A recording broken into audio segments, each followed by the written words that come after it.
All right, everyone, welcome back. We are jumping into another deep dive today. And this one, well, this one hits close to home for everybody, right? I mean, we all got to eat. That's for sure. So today we're taking a real close look at food systems. Big topic. Huge topic. We're going to be talking about all sorts of things like the farm-to-table movement. Have you heard about that? Oh, yeah, it's definitely gained some traction over the years. Yeah, and we're going to be looking at how biotechnology is playing a role. Big implications there. Big implications. Yeah. Like GMOs and stuff like that. And then, of course, we can't forget about those agricultural subsidies. Always a hot topic. Always a hot topic. And it might seem like these things are totally separate, but by the end of this deep dive, I think you'll see how they're all connected, like really intertwined. Absolutely. It's a complex web, and understanding the connections is key. Okay, so first up, let's talk about this farm-to-table thing. Yeah. It's like everywhere you look these days, restaurants are bragging about it, grocery stores have whole sections dedicated to it. People really seem to care about where their food comes from, don't they? Yeah, it's definitely more than just a fad. There's a real desire to connect with the source of our food. Yeah, and I think it's more than just like a trendy thing to do. I think it's a reaction to, the way our food system has become so industrialized, like huge farms, tons of processing, food traveling thousands of miles. You're right. The industrialized food system has brought benefits like affordability and availability, but it's also raised concerns about quality, the environment, and the livelihoods of smaller farmers. Farm to table is a way to push back against that. Totally. And I have to admit, I've had some pretty incredible experiences at farm-to-table restaurants. I remember going to this place a while back. They had this salad, right, with these heirloom tomatoes. I'm telling you, they tasted like they were just picked from the garden that morning.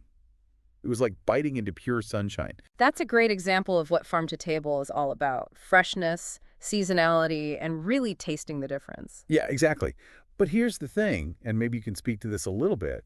Farm to table can be, well, kind of pricey. Not everyone can afford to eat like that all the time. So how do we make these benefits accessible to everyone, not just those with, deeper pockets? That's a big challenge. And you're right, farm to table often comes with a higher price tag.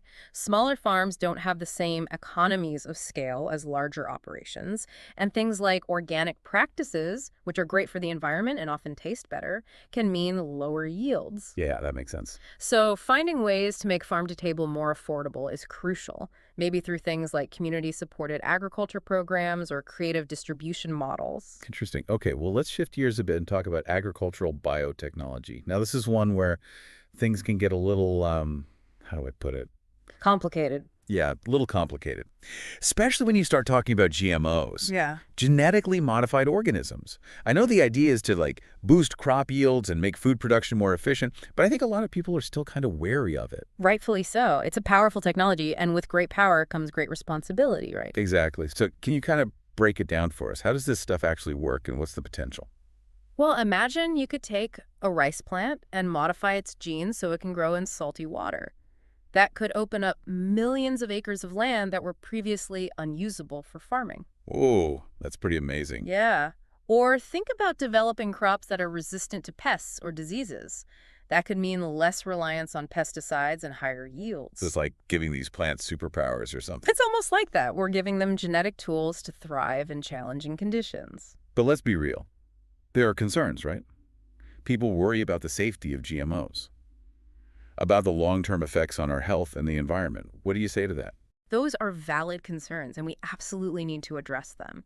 We need rigorous testing, transparent regulation, and ongoing research to ensure that biotechnology is used responsibly. We can't just jump in blindly. Makes sense. Okay, so we've talked about farm-to-table and biotechnology. Now let's tackle those agricultural subsidies. I feel like every time I hear about them, it's because there's some kind of controversy. Like, why are we giving all this money to farmers? Right. And the answer is, well, it's complicated. There are a lot of reasons governments use subsidies. One is to stabilize prices, keep things affordable for consumers and predictable for farmers. Okay, I can see that. And another is to support farmers' incomes, especially when there are things like natural disasters or trade wars that can really hurt their bottom line. Yeah, that makes sense. Subsidies are also a tool for ensuring food security, making sure there's enough food for everyone. Okay, but, and I'm sure a lot of people are wondering this, don't subsidies sometimes backfire? They can, for sure. One potential downside is overproduction. If subsidies make it too easy to grow certain crops, farmers might produce more than the market actually needs. And then what happens? You end up with surplus crops that go to waste or get sold at a loss. So it's like messing with a natural supply and demand. Exactly.